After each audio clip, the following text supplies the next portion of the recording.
नमस्कार. आपल्या शार्वी राजपूत डिव्होशनल या यूट्यूब चॅनलवर मी आपल्या सर्वांचं मनःपूर्वक स्वागत करते. यंदा 2026मध्ये वटपौर्णिमा कधी आहे? पूजेचा सर्वात उत्तम शुभ मुहूर्त कोणता आहे? आणि या दिवशी कोणते विशेष योग जुळून येत आहेत? याची संपूर्ण माहिती आज आपण अगदी सोप्या भाषेत पाहणार आहोत. व्हिडिओ शेवटपर्यंत नक्की बघा आणि चॅनलला सबस्क्राईब करा. तर यावर्षीचा वटपौर्णिमेचा शुभ मुहूर्त जो आहे ती पंचांगानुसार यंदा वटपौर्णिमा 29 जून 2026 सोमवार या दिवशी साजरी केली जाणार आहे. आणि पूजेचा शुभ मुहूर्त 29 जून रोजी सकाळी 8:55 ते सकाळी 10:40 पूजेचा सर्वोत्तम आणि अमृत मुहूर्त आहे.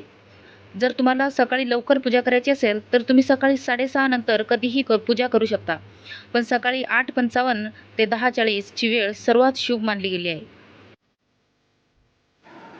तर आता आपण पूजा अगदी साधी सोपी कशी करावी हे थोडक्यात पाहूया.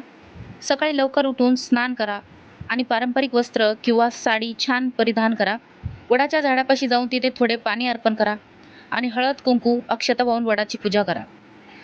झाडाला आंबा, विड्याचे पान, सुपारी अर्पण करा. यानंतर वडाच्या झाडाला सुती किंवा रेशमी धागा गुंडाळत 7 प्रदक्षिणा घाला आणि पतीच्या दीर्घायुष्यासाठी प्रार्थना करा. शेवटी सावित्री सत्यवानाच्या कथेचे स्मरण करून वडाची आरती करा. यंदाचे विशेष महत्त्व म्हणजे या वर्षीची वटपौर्णिमा खूप खास आहे, कारण या दिवशी सोमवार आहे आणि ज्योतिषशास्त्रानुसार यंदा खूप मोठे शुभ योग जुळून येत आहेत. यामुळे महिलांनी केलेल्या व्रताचे आणि पूजेचे फळ कैक पटीने वाढणार आहे. आपल्या पतीला उत्तम आरोग्य आणि दीर्घायुष्य लाभावे यासाठी सुवासिनीने हे व्रत पूर्ण श्रद्धेने करावे. शेवटी तुम्हा सर्वांना, सर्व सुवासिनींना वटपौर्णिमेच्या मनापासून खूप खूप शुभेच्छा. धन्यवाद.